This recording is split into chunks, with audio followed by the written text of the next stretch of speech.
Assalamualaikum warahmatullahi wabarakatuh. Saya Siti Mukarramah, NIM 21110502000063.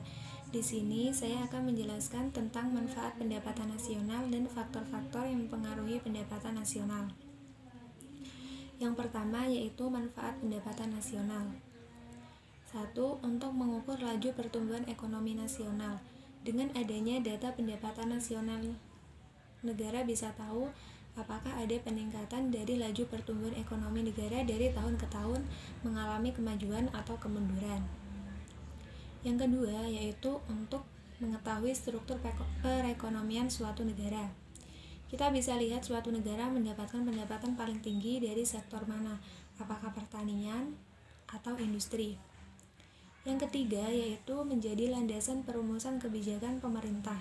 Setelah pemerintah mengetahui tingkat perekonomian negaranya, maka bisa dilakukan evaluasi terkait dengan kebijakan agar bisa ditingkatkan lagi. Yang keempat yaitu mengetahui dan menelaah struktur perekonomian nasional. Data pendapatan nasional dapat digunakan untuk menggolongkan suatu negara menjadi negara industri, pertanian, atau negara jasa. Yang kelima yaitu mendapat informasi soal tingkat kemakmuran masyarakat. Mengetahui tingkat kemakmuran dapat membuat pemerintah negara tersebut mendapat informasi-informasi lain yang mempengaruhi tingkat ekonomi tersebut.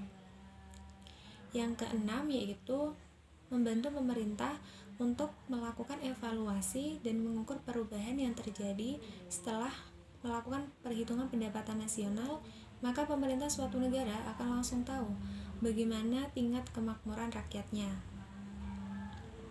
Yang kedua yakni faktor-faktor yang mempengaruhi pendapatan nasional.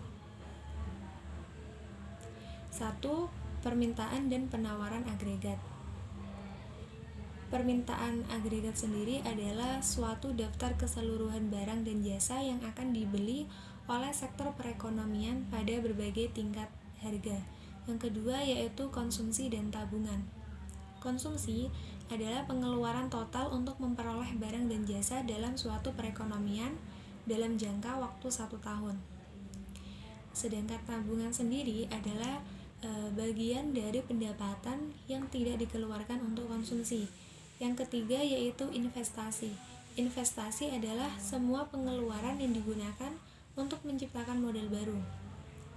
Tujuan dari investasi ini adalah untuk mengganti bagian modal yang sudah rusak dan menambah penyediaan modal yang ada. Sekian penjelasan dari saya, kurang lebihnya mohon maaf. Wassalamualaikum warahmatullahi wabarakatuh.